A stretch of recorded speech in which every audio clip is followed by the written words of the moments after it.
This is your July freshwater trout and redfin box.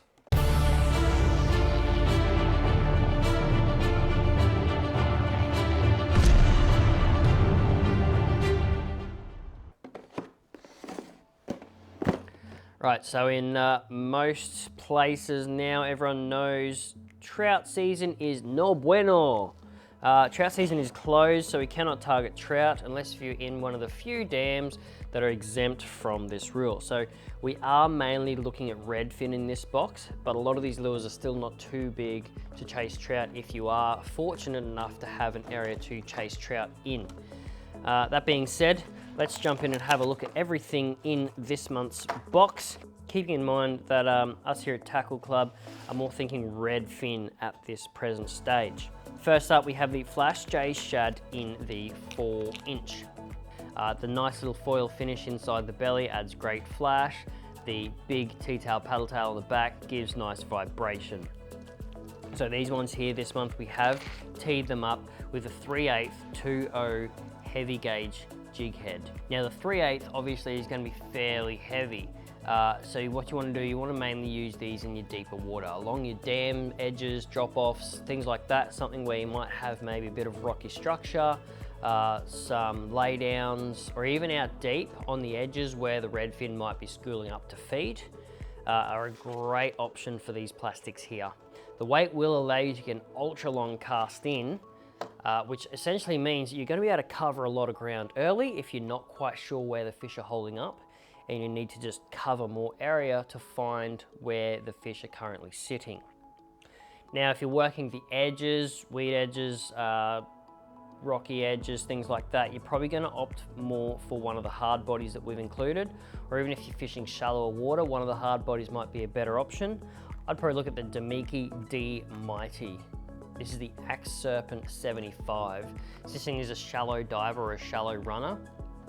If you're just fishing like one of the little tiny lakes or ponds in your area that do have the redfin in them, this is going to be a great option because it's not going to be too deep, and will essentially mean that you can just do a constant roll with this, cover a lot of ground, and not snag up in a lot of the weedy bottom with your trebles. If you do have a bit of depth or a bit of structure around the outside of a dam or on the edge of a river or something, that's when I might opt for the Pontoon 21 Greedy Guts.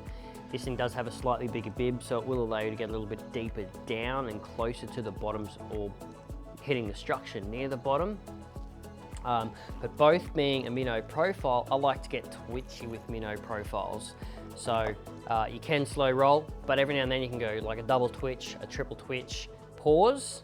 Especially with your Greedy Guts being a suspending hard body, it's not gonna raise up, or it's not gonna sink. Getting twitchy with one of these, especially near structure, can be mental. Just twitch it down, pause, let it sit there in the fish's face. He's going to get annoyed with it being in his home, just sitting there. Tiny little wiggles, maybe a slow roll, but leave it in the strike zone. That's the good thing about suspending lures. It's just going to sit there and annoy them. So even if they've already fed and they're not hungry, chances are they'll just smack it because redfin are ultra aggressive and ultra territorial. Now, if you're finding fish deeper in the water column, like in a dam or in a deeper hole in the river, and they might be schooling up a bit more, a great way to target them is with a vibe. So this here is the Damiki Volt vibe or blade lure. You can work these vertically. You can work them on the cast as well. You'll notice that along the top of the lure itself, there's 3 different holes.